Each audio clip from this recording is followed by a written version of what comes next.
Oh, hello. What do you think of the new digs? Saints up, Bucs down.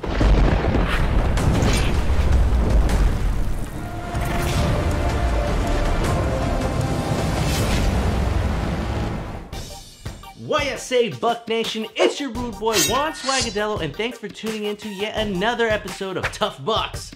Today, we'll be discussing the Buccaneers Week 5 fail against the New Orleans Saints. We'll then preview the Bucs Week 6 matchup against our division rivals, the Carolina Panthers. So with that, let's giddy up. Overall, the Buccaneers offense never got into a rhythm against the Saints, and Winston didn't have an easy go at it either.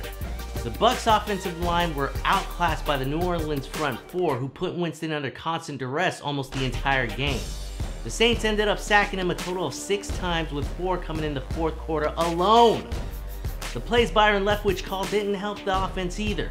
My man was looking for home runs, but the problem there is that a lot of those plays took too long to develop, and the pocket collapsed, leaving Winston to make poor decisions and inaccurate passes. The Buccos' rushing attack was not as efficient as it has been in the last few weeks. Barber and Jones combined for a measly 67 yards rushing, with the touchdown coming from Barber. In order for the Bucs to be successful, they'll need their running backs to produce more. My key matchup from last week was Evans and Godwin versus Lattimore and Apple, and while Godwin had himself a nice game, Mike Evans on the other hand was rendered obsolete. Deleted!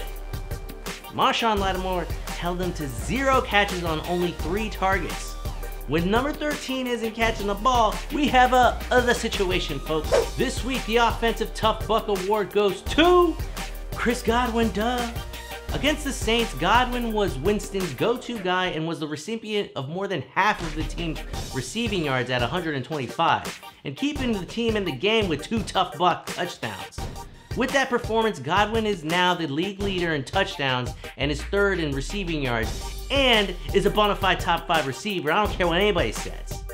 To my guy Chris, keep firing them cannons, baby. Coming into the game, the Bucs were ranked as the 6th best defense, but on this day, the Bucs would give up 112 yards on the ground and 345 yards in the air. Shaq Barrett was another player rendered obsolete by the Saints. He wasn't alone though, because the entire front lines of the Bucs defense failed to put any pressure on Bridgewater. The Saints quarterback picked apart a struggling pass defense that continues to be a problem for the Bucs. Those struggles became more evident as soon as Carlton Davis, their best man-to-man corner, was ejected for a hit to a defenseless receiver. Bro, chill out with all those penalties. My gosh, relax. Saints receiver Michael Thomas ate up this sloppy secondary of the Tampa Bay Bucs and owned Hargraves, who did not have a good game. Hargraves allowed a catch almost every time he was targeted. At the beginning of the season, I said he would have a breakout year, but frankly, from what I'm seeing, my guy needs to step it up. He wasn't the only one who got burnt toast though. Rookies Sean Murphy-Bunting and Mike Edwards both gave up first downs and missed tackles throughout the game. Outside of Jordan Whitehead, the rest of the DBs need to step it up. You know it's real when Coach B.A. calls you soft. I wonder who he's talking about. Check out the poll and give me your thoughts. This week, the Defensive Tough Buck Award goes to... I've got nothing here, folks. I mean, I guess you could give it to Sean Murphy-Bunting for snagging his first interception of his career, but that's not good enough. No one on the defense deserves this illustrious award. Vernon Hargraves, however, you're my guy and all, but this week, you walk the plank, my friend. The Bucs blew an opportunity to take first place in the South from the Saints, and with another loss, the Bucs are now 2-3 for the season. Will we ever get above 500? Before we can get there, we'll have to sail east to London to go up against our division rivals, the Carolina Panthers, in Tottenham. The Panthers are 3-0 since Kyle Allen became the starting quarterback. They've kept it simple for him and have relied on their thoroughbred running back, Christian McCaffrey.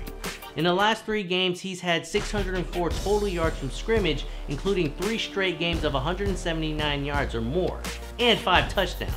The Bucs D were able to hold McCaffrey in check in their last matchup. Will they be able to do the same in London? The defense of the Panthers has gotten better after a slow start. Gerald McCoy is making his presence known in Carolina.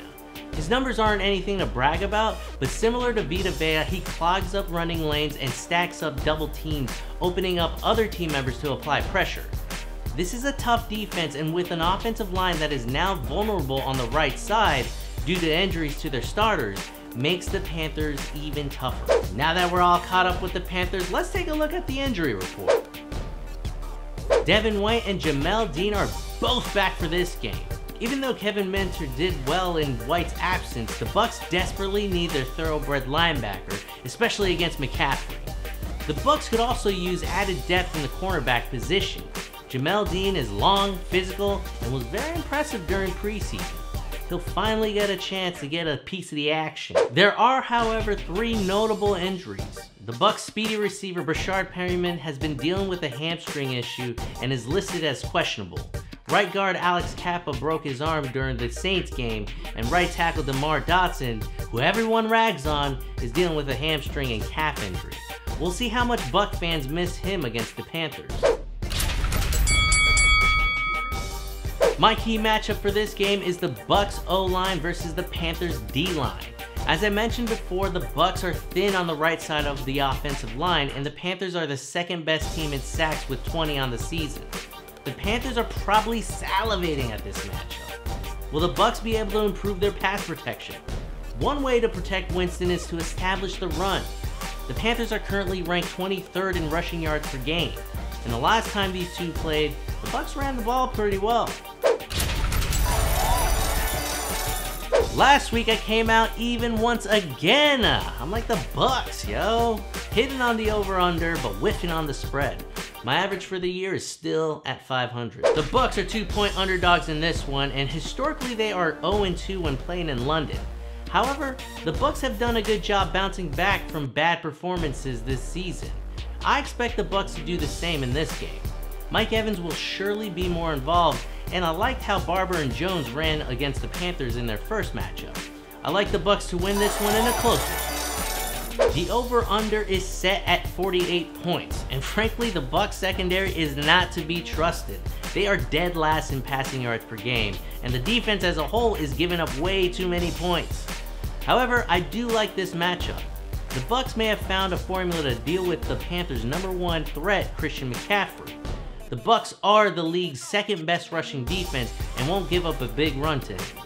Even with this soft secondary, I can't fathom Kyle Allen having a career game, but I've been proven wrong by this Bucs secondary before. This will ultimately pan out like the last one. It will be close, but it will also be a low-scoring game. And that's our Week 6 preview of the Tampa Bay Buccaneers versus the Carolina Panthers. Let me know who you think will win this game by leaving a comment below. If you liked the video, hit the like and don't forget to hit the subscribe button. If you're a real tough Buck, then click that bell icon so that you get real-time notifications on when new videos drop. So until next time, Buck Nation, you know what to do. Let's keep firing them cannons.